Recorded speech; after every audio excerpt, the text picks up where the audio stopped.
একটা অবাক করা হাদিস শোনায়। ফাতেমা এমন একজন বউ ছিলেন যিনি তার স্বামীর কাছে কোনো আবদারি করতেন না, কোনো কিছু চাইতেন না।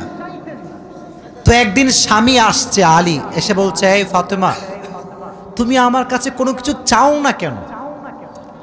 কিচ্ছুই চাও না, আমি চাই তোমাকে দিতে, তুমি নিতেই চাও না। আজকে তুমি এমন একটা কিছু চাইবা যেটা খাওয়ার জিনিস হবে, আমি তোমাকে নিয়ে এসে খাওয়াবো, আমি তোমাকে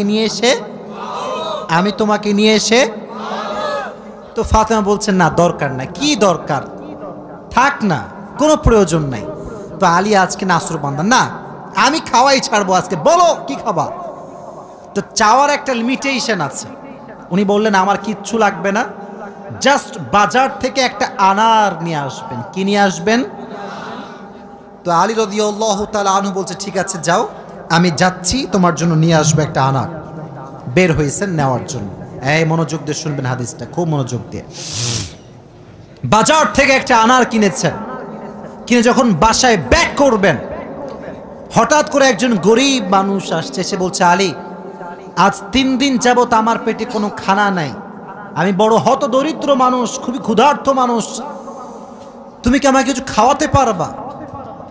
আলী রাদিয়াল্লাহু তাআলা আনহু এতটা দান করার মেন্টালিটি ছিল, এতটা ভালো মানুষ ছিলেন, বইয়ের কথা ভুলে গিয়েছেন, ওই আনারটাও আল্লাহর রাস্তায় দান করে দিয়েছেন।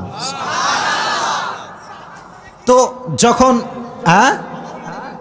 আনার মানে হচ্ছে ডালিম, ডালিম, ডালিম। ও আচ্ছা, না বুঝতে বলা যাবে, কোনো সমস্যা নাই। আনার মানে হচ্ছে, নগরে ডালিম আছে না নাই? তোমাদের নগরে একটা বড় বাজার আছে, বাজারটার নাম কি? হ্যাঁ, ওখানে দেখবা রাস্তার বাম পাশে সবগুলো বসে না, ফলের সব দেখবা, অনেক অনেক অনেক আপনার আঙ্গুর রাখা আছে, বেদানা রাখা আছে, আছে না নাই? আপনারা বেদানাও বলেন, ডালিমও বলেন। আচ্ছা, তো উনি দান করে দিয়েছেন। তো যখন দান করে দিয়েছেন, হঠাৎ করে মাথায় আসছে, তো কার জন্য ছিল? ফাতেমার জন্য। বলেন, কার জন্য ছিল? তো মনটা খারাপ যে জীবনে বউ একবার চাইলো, তাও খাওয়াইতে পারলাম না, মানুষকে দিয়ে দিলাম। বাসায় আসছে, মনটা খুবই খারাপ। তো বউয়ের ভালোবাসা কাকে বলে খুব ভালো করে বুঝবেন।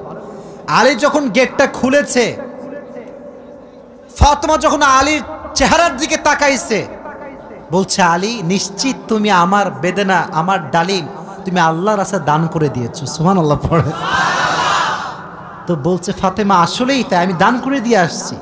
তো বলছে, আলী, তুমি যদি আমার জিনিসকে আল্লাহর রাস্তায় দান করে খুশি হও, আমি ফাতেমা তাতেই খুশি হয়ে গেলাম। অবাক করা বিষয় দেখেন, হঠাৎ করে একজন মানুষ বাসার গেটে নক করেছে, এই কেউ কি আছে বাসায়? গেট খুলেছে, তো দেখছে গেটের বাইরে দাঁড়িয়ে আছে একজন সাহাবী, তার নাম হচ্ছে সালমান ফারসি। তার নাম কি? এদিকে পেছনে কিয়ামত হয়ে যাক, তোমরা আমার দিকে তাকাও। তার নাম কি? সালমান ফারসি। বলছে, কি হয়েছে আপনার, হঠাৎ করে আপনি আমাদের বাসায় আসছেন? বলছে, নবীজি তোমার জন্য 9টি আনার হাদিয়া পাঠিয়েছেন। আপনার সুবহানাল্লাহ পড়তে পারলেন না? কয়টি আনার?